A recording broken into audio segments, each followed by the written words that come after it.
All right, hello, hello, hello. We're back. Thank you for joining me. If you are, we're going to be continuing with our Breath of the Wild restart playthrough because we didn't finish the first time when we got totally lost. We're going to try to take a more normal path. It's getting dark. This is the first time it's getting dark for me. Holy crap! I'm going to cry. I got to find somewhere to hide. Something. Um, is there any? Okay, first let's get into that. Oh, I'm going to kill myself.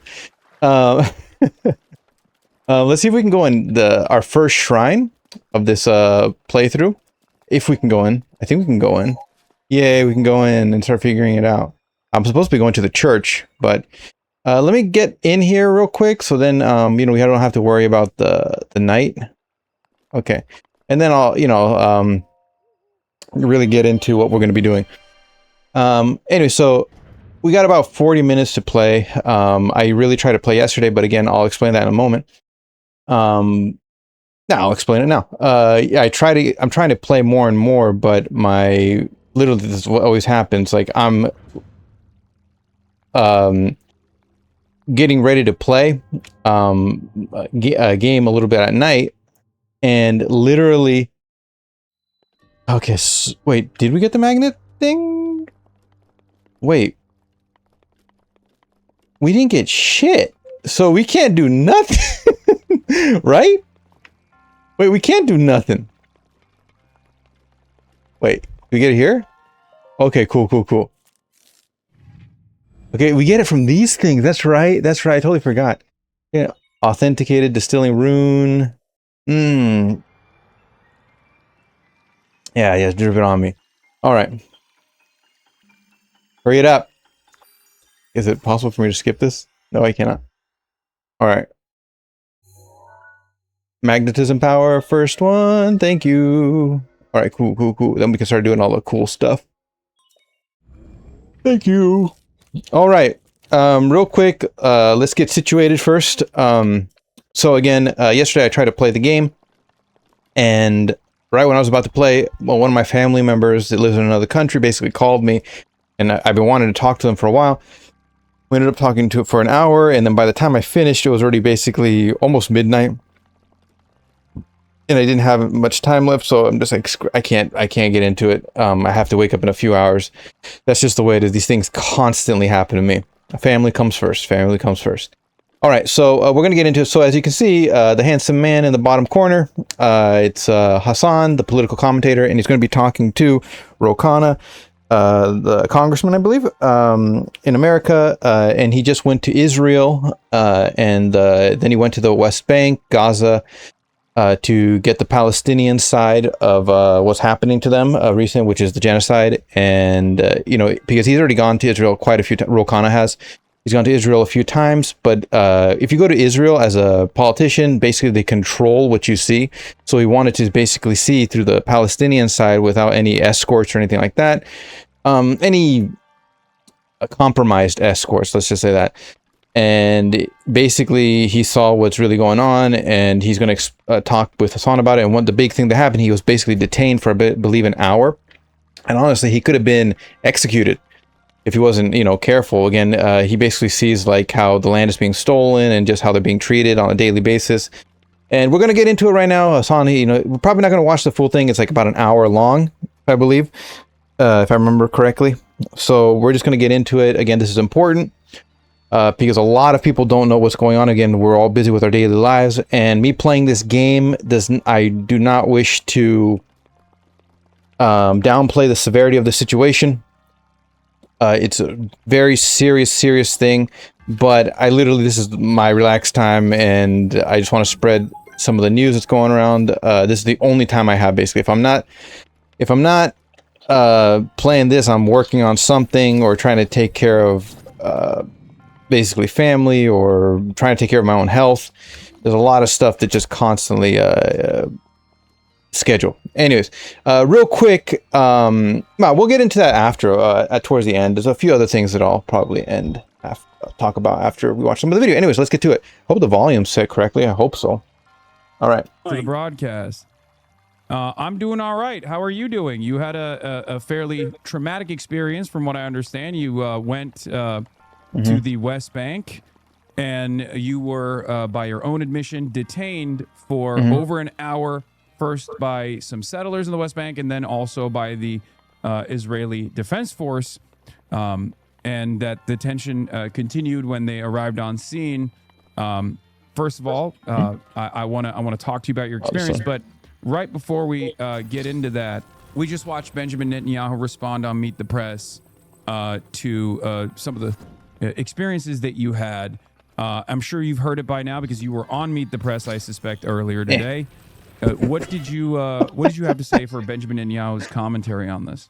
Well, they're shameful. Both Netanyahu's comments and the Israeli ambassador. First of all, these were not juvenile delinquents. There is actually was an Israeli as part of our delegation, one of the security officials, and another person that was a expert in settler violence, and they gave an interview of what happened. So if people don't believe me, if they don't believe the New York Times photographer's account, they can listen to that account.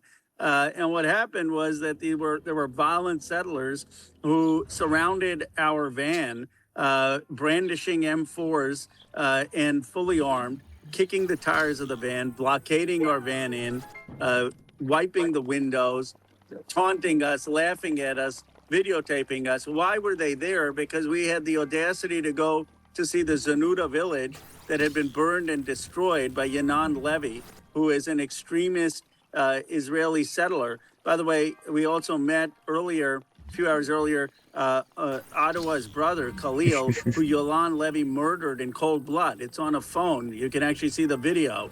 And this person is out free, basically a rogue vigilante. He burned down the Zenuta village, and he sent likely his thugs to detain us because he didn't want us to take the footage and tell the world about what happened in Zenuta and what happened at that elementary school. So we're there for 20, 25 minutes. I'm concerned, but, I think, okay, the police will come, the military will come. So the IDF shows up, and I think, okay, great. They're going to clear us. We're going to get on our way. And they, to my shock, further the blockade. They watch as these settlers call reinforcements. More of their settler friends come in to have cars parked blocking us in. And 4 female soldiers of the IDF block us. At this point, our security person who speaks Hebrew and the Israeli gentleman go to speak to the officers, explain that it's an American delegation, explain that we're in touch with the American embassy. And the soldiers basically curse them out and say, we don't care that they're Americans. They're on our land. They're on the settlers' land right now. Okay, real quick stop. So again, Hasan, I think, ends up talking about this too, but basically they're saying settlers and but then I saw Khanna basically went on he's been doing a bunch of, he went on I've Had It podcast, he's went on Fox News, he's been doing a bunch of interviews about his what his experience, and depending on where he goes, they try to, steer the conversation in different ways. But again, if you look at what, experts have been saying for a long time, like all this is illegal. From the Israel side, again, there's talking about settlers basically coming in and taking the land, and it's all illegal. They're not supposed to be doing this type of stuff, but they're basically protected by the Israeli Defense Force, even though the Israeli Defense Force is supposed to, how do I lower this down? There it goes. They're supposed to remove those settlers, and a lot of the settlers are actually people from America. They were not born in Israel. They were not born, in anywhere around there. There's a lot of them that are basically American that were just told that, hey, if you come over here, we'll support you to basically just take the land. It's completely insane. It's all illegal. I've watched a bunch of videos. This like from a long time ago. I've been seeing like this happen. Again, I'm not nearly as deep as somebody like the people that are really like constantly checking the news about this stuff. But again, I remember I got into this from Michael Brooks and the Majority Report, like before Michael Brooks' passing. I was hearing about it from him, and then that ended up leading me to Son and other people. And then of Kyle Kalinske, I'm watching a lot of his coverage and stuff like that. But Yeah, it's from just a long time. This video's a long time ago. Just farmers basically getting their land just ripped away from them, and just constantly being teased and just bullied and tormented. Because the settlers will come with their guns, and then like behind them will be like the idea of just basically like watching them, protecting them. Um,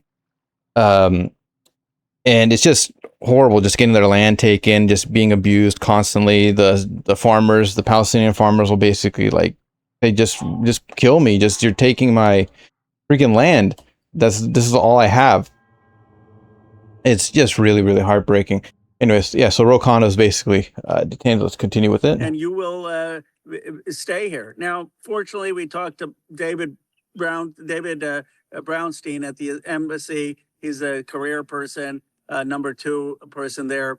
He finally got to someone high up in the Israeli government, and they send a police force. And by the time the police got there, about 75 minutes in, the violent settlers rushed away and the IDF rushed away, and we were allowed to go on. But it was a 75-minute detention, and Netanyahu needs to prosecute Ynon Levy. They need to prosecute these extreme settlers. They need to open an investigation into the IDF.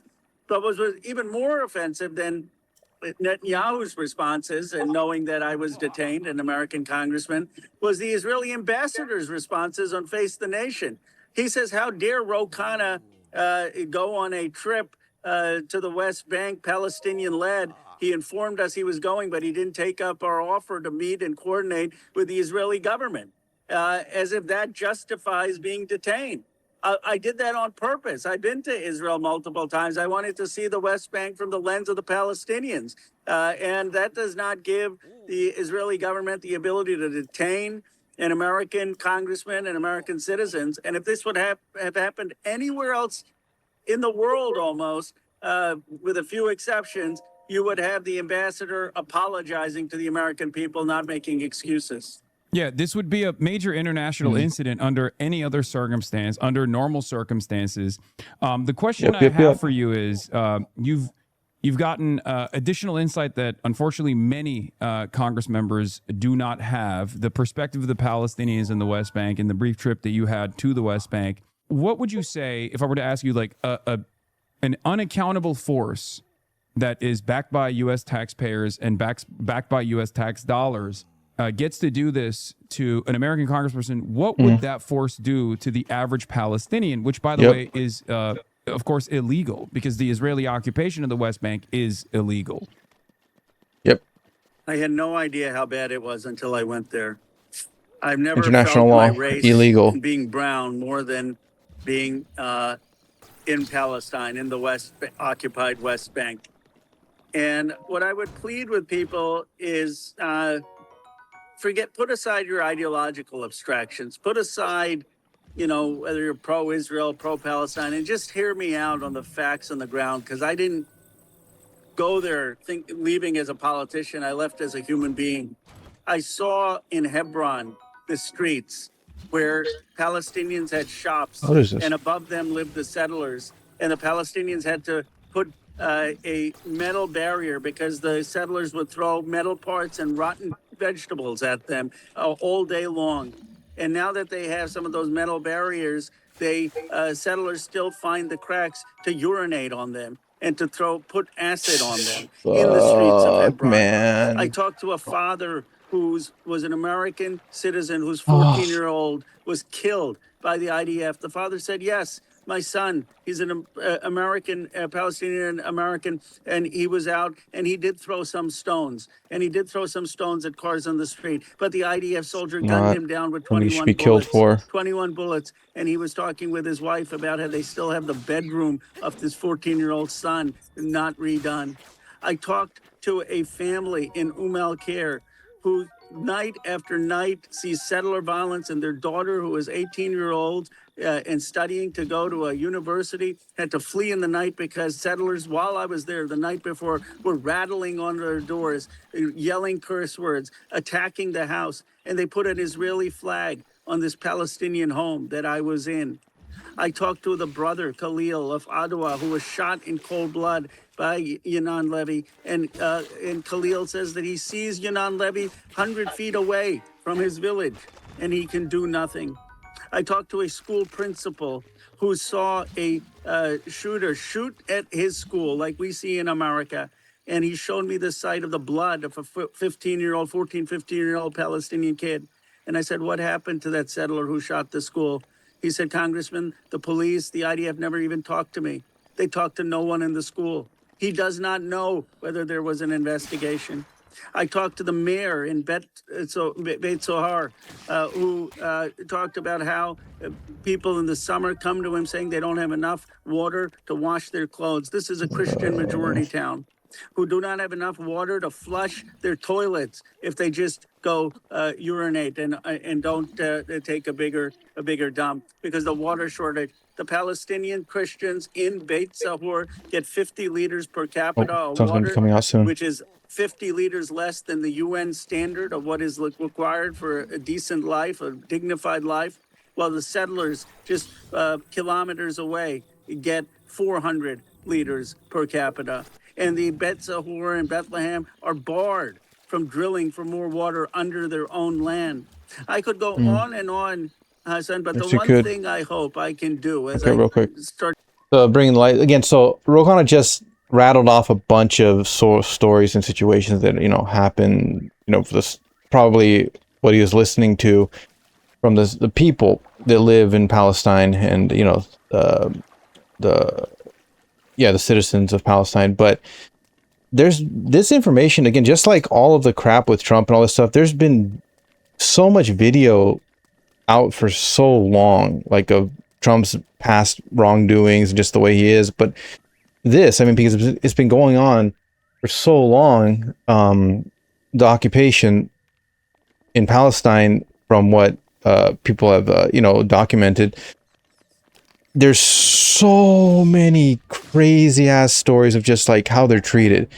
Just like animals, completely insane. And just, I think they made a movie about it recently, about one of the girls that was basically,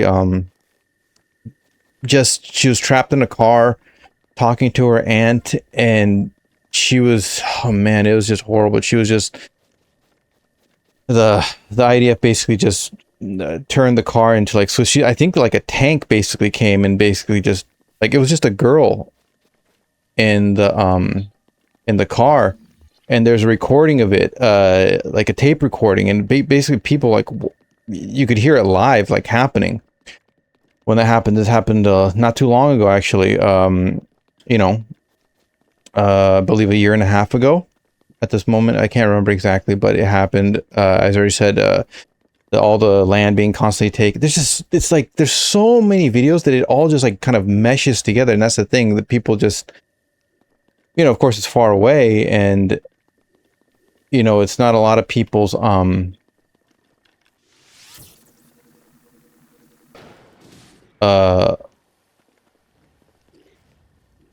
it's not on people's mind, when they're going to work every day and dealing with their own thing. But I mean, for Americans especially, this is basically your money paying for this stuff. Wow.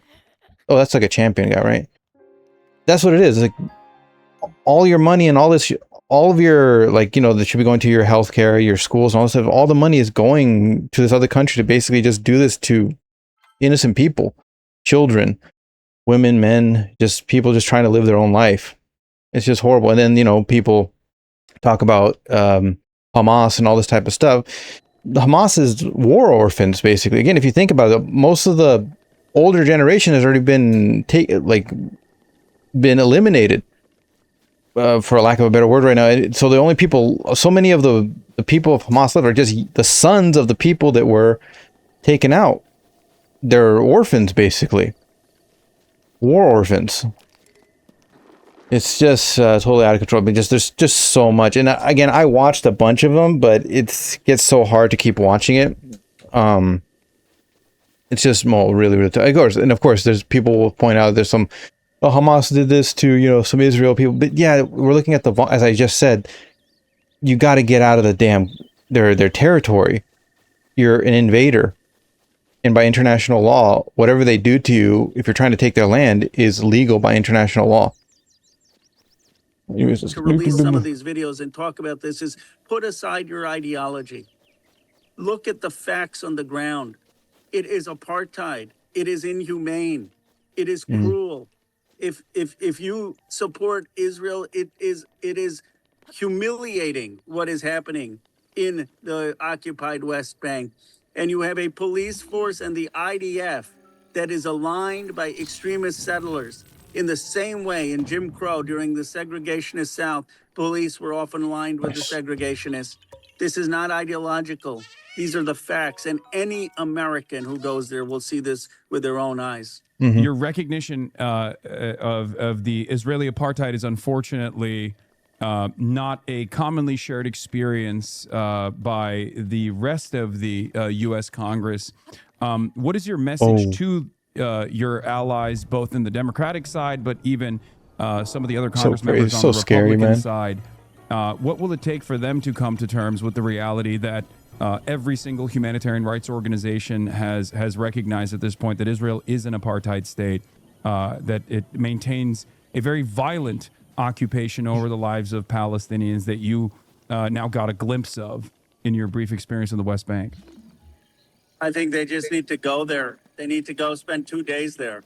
They need to go there, or they need to talk to if they go, they like those people. So many people still won't accept it. Americans, millionaires, people who have big businesses. They go there, they have just getting mansions paid. in their house, and they tell me how one of them told me how they went through a checkpoint and the guard started beating him and took it $9,300 from him because he said, "Do you speak Hebrew?" And the Palestinian American, who's a millionaire, said, "No, I don't speak Hebrew because I've been away from the place for 30 years." And they said, "No, you're lying. We're going to beat you." I mean, they should talk to either some of the Palestinian Americans here who have go back to occupied West Bank, or they could spend 2 days there. And they need to spend 2 days there with a Palestinian-led, Palestinian-guided tour. You know, this is what the Israeli ambassador was trying to undermine. He said, well, Khanna told us he was going. I did that because I wanted to check the boxes, but he did not come to Israel. I've been to Israel 3 times on Israel inside the Green Line. I've been there 3 times before. But they want to make sure that any of the American politicians who go, either they have AIPAC-led trips or they have Israeli government-led trips, and they get to meet people in Israel, and they'll go to Ramallah, they'll meet President Abbas, they'll meet some of the business leaders, but they're not going into the villages and the towns and seeing apartheid and talking to ordinary Palestinians. It's all controlled from them. And what we need is politicians to actually go and see the reality. And I guarantee you, if they do that, this will not even be a debate in America. You talked about the racist element of the maintenance of apartheid from your perspective as a brown man. Can you elaborate a little bit on that? I mean, you're a brown man in America. It's not like America has been all too kind to brown folk. You're from Pennsylvania, and you're saying that this was a different kind that I believe you said something along the lines of you had never recognized your skin color as much as you did when you were traveling through the West Bank. I've never felt my race as much as I did in the 3 days I was in the West Bank. Never. You know, when I grew up in Pennsylvania in Bucks County, I had a middle-class upbringing, went to public school. But I had a lot of people who believed in me. I couldn't hit for anything. They still played me on Little League teams. I still traded baseball cards. We all rooted for the Phillies. I had a pretty decent childhood. And yeah, sometimes someone would say, go back to India, but that was the exception. That was not the norm. The only time I was acutely aware of race in America, most acutely, was after 9/11. When I don't know if you had this experience, after every airport, I would get called up for advanced screening because I was brown going through airports, and it was post 9/11. But in the West Bank, I felt my race acutely every moment. At the checkpoints when we were traveling, and my aide was at one point a group was white, and one of my friends was white, and I was brown. And I could tell that the security, when they came on the bus, they were concerned most about me. Who is this brown guy? At one place, when we were on the Israeli-occupied side of Hebron, the 3 or 4 of us, an Israeli, 2 white Americans, and me, The guard comes. He doesn't care about them. He comes and says, "Who is this guy? Is he the son of Isaac or the son of Ishmael? Meaning, am I a Muslim or a Christian?" And I said, "Hindu, Hindu." And the guy, it was beyond his comprehension. He said, "What is that?" But I was so made aware of being brown. I was brown first, an American second, a congressperson third, but from the lens of people seeing me there, I was just a brown person. It is not just Racist apartheid, as it is F. a racial apartheid that is taking place there. Yeah, and it's backed by religious fundamentalists, and I do fear that there is an analog here in the United States of America, a similar growth of a movement that is brewing that is a real, genuine threat to normal American existence. And I was wondering if you see those similarities as well. I know you mentioned the historic Jim Crow, a similar apartheid structure that existed in the United States of America, but I do feel like Where the hell is in Khanna order sitting? for Americans to better comprehend the conditions, because we know America best. Do you see a similarity in the growth of ethno-nationalism, Christian nationalism in the United States of America, and a coalition of these similar forces? Did you feel as though this was supremacist values in action, ethno-religious supremacist values in action in their treatment of you, and also their ongoing treatment of the Palestinians as well? It's 10 times worse than anything in the United States of America. But the one place, let me say to people here who maybe get some perspective, think about ICE and think about ICE racially profiling people who are brown. You know, the Kavanaugh stops where they can just stop people who are brown or in low wage jobs. And think about how they're harassing them and how they're detaining them and in some cases killing them and killing American citizens who get in the way. And think of basically the IDF in the West Bank as 10 times worse and rogue as what you imagine ICE to be, as a ICE that has absolutely no constraints, it can act with total impunity. And so you see the worst form of it in the West Bank. Of course, it should make us even more concerned about organizations like ICE and the desire that they have to purge the country of people who are brown and to tackle immigration. So again, they're talking about ICE and basically, again, this is how it all starts. Again, people, it's just this organization just going to be taking care of, dealing with illegal immigrants. This is how it always starts, and then it just starts getting out of control. I mean, recently this week they shot and killed 2 other people, I think within the same week. One was basically a Mexican father who's been in America for like 30 years, basically, working nonstop, taking care of his kids. And I think he was in the process of trying to basically get, either some kind of legal status in America. But again, so much of it takes so long in America. I mean, America is known for being ridiculously difficult, or it just takes so long and so much money to get citizenship, or but I think then the other guy who was I think yesterday or a day ago at the time of this recording,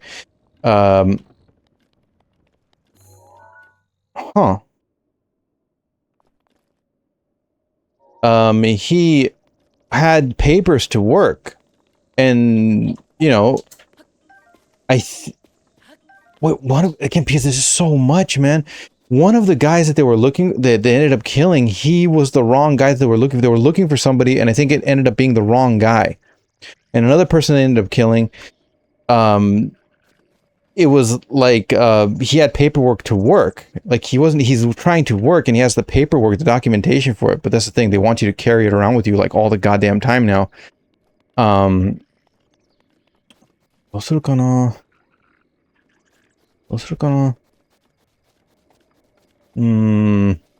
It's just ridiculous. It's just like so bad. And again, that's how it starts. All right. But Just a little bit more. It needs to be tackled here, but it's 10 times worse in the West Bank.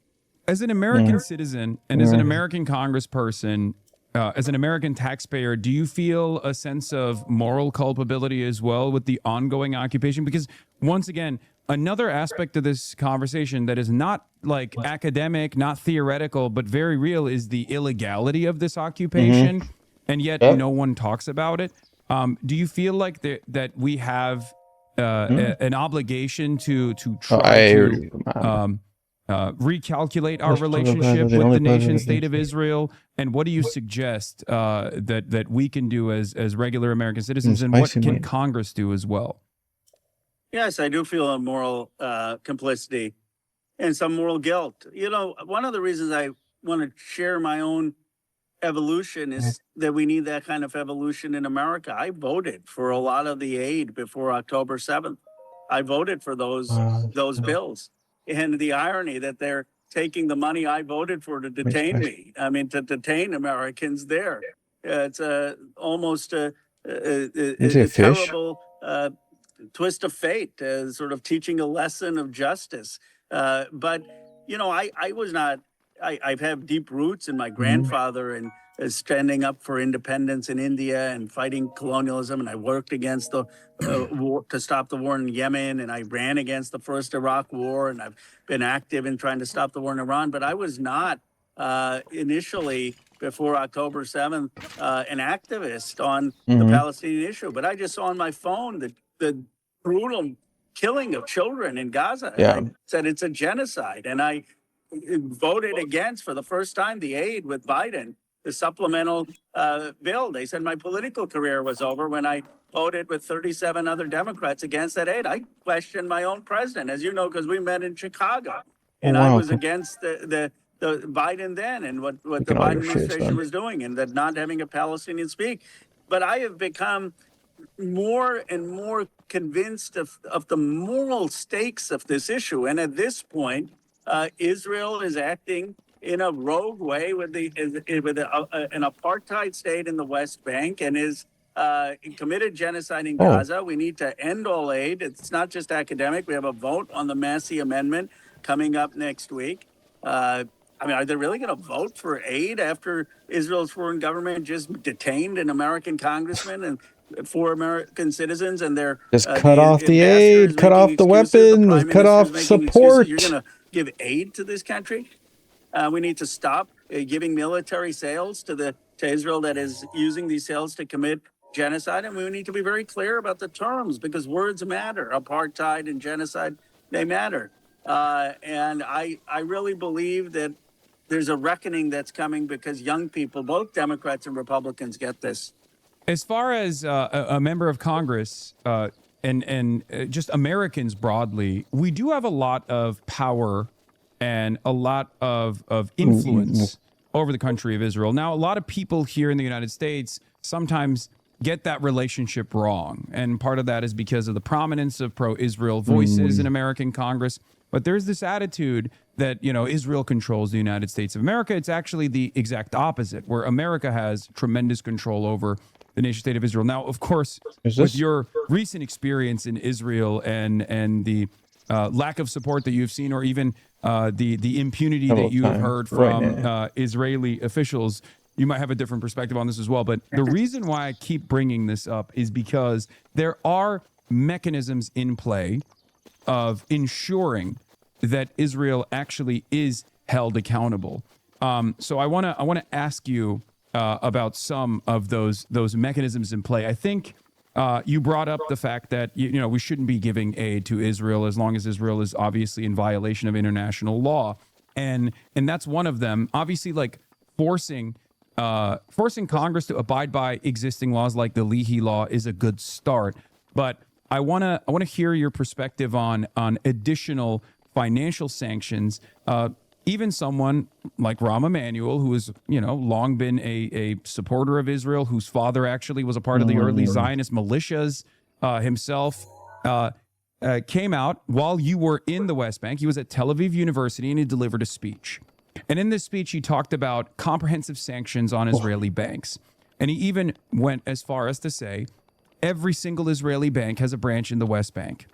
in occupied territory that Israel illegally occupies. I don't know if he used those terms, obviously, but he said that those What a place to sanctions sleep. would actually reach every single Israeli bank if we were able to implement them. Are you in favor of something of the sort? Are you willing to go even further than that as far as sanctioning the state of Israel and arms embargo? on. These are the questions that I have from my community, certainly.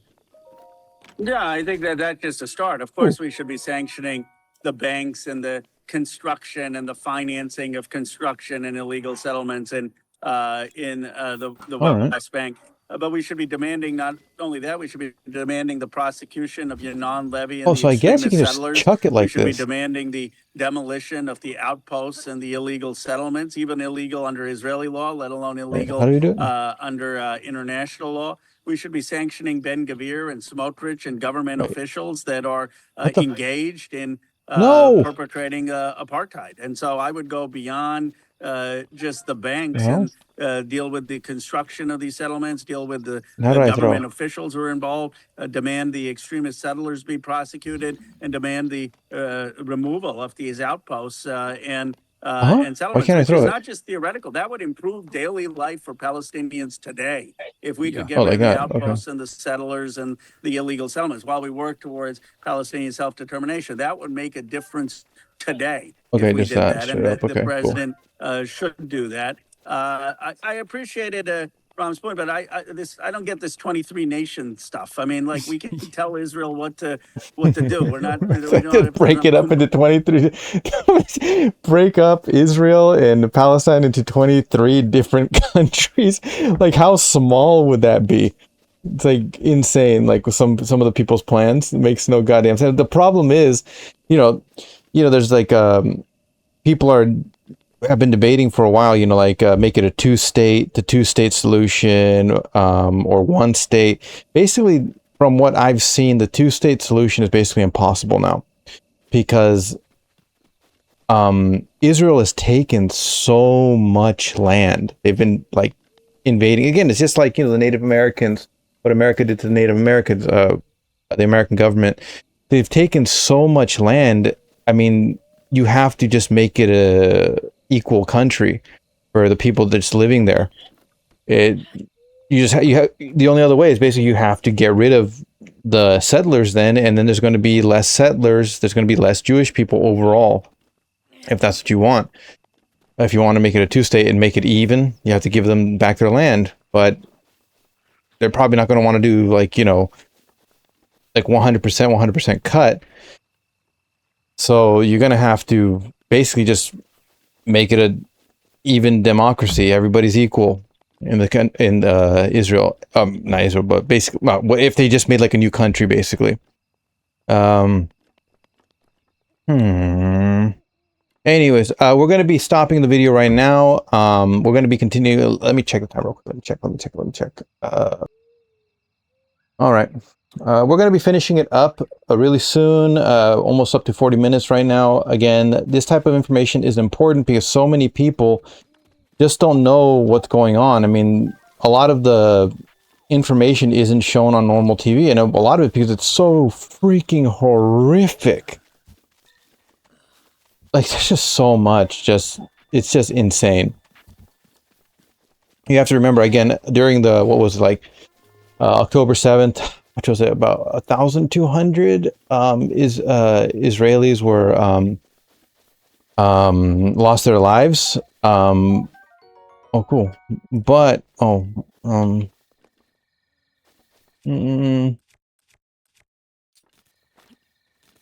this one you can't throw? Huh. Interesting. Okay.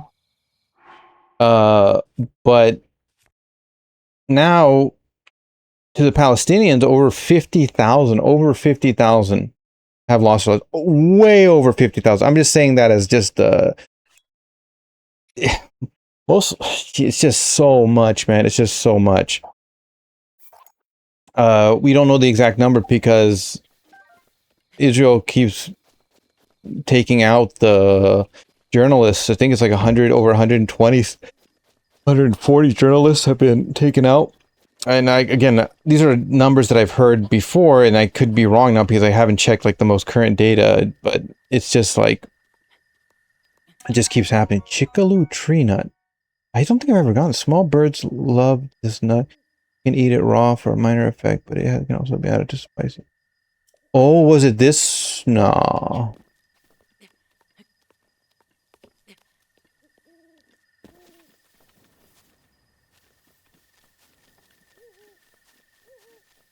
Miss it. Come on, bug. Love bugs. Love bugs. Get your ass over here. Oh.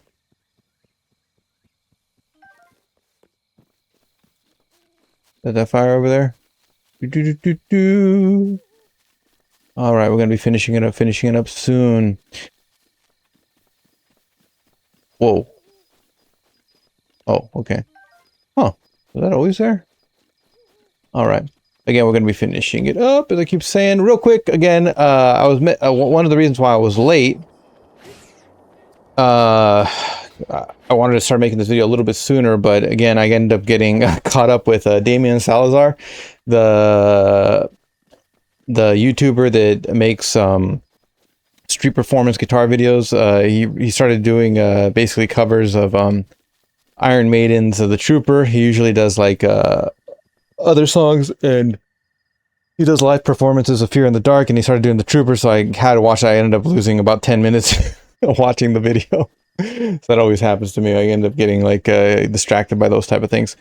Other thing, you know, I'm really interested in probably getting a Switch 2. I really was putting it off for a while, but I ended up just getting oh, cool. Cool. Oh, what? No, you're picking that shit up. Goddamn sure.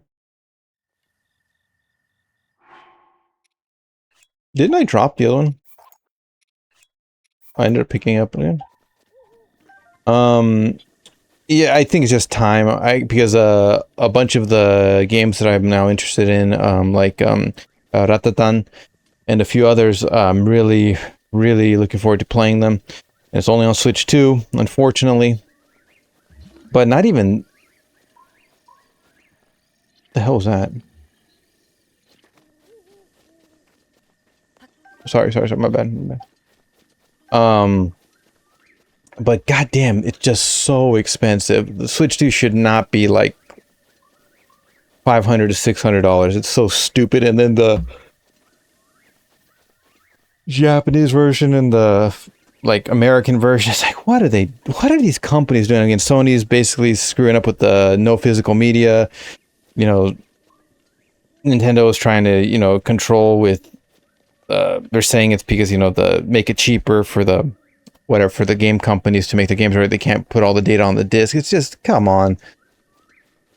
Oh, come on, give me. Yay!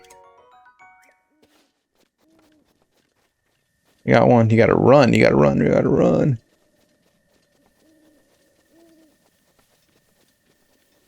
Well, I think that'll be it. Again, remember, if you live in America, of course, other countries have already classified Israel as a terrorist state. So, and what is it? I think, what is it? Netherlands? Switzerland? I can't remember which country basically doesn't classify Hamas as a terrorist. Because what does that mean? What does terrorist mean? Again, it's not what American people think it means. You got to think a little bit more. Again, you could consider George Washington was a terrorist if you consider, you know, because he went against the, you know, England to basically free America. Like all these, again, Chavez and all these type of people considered terrorists when they're just trying to free their freaking country. Yeah, that's the way it is. What is that damn sound?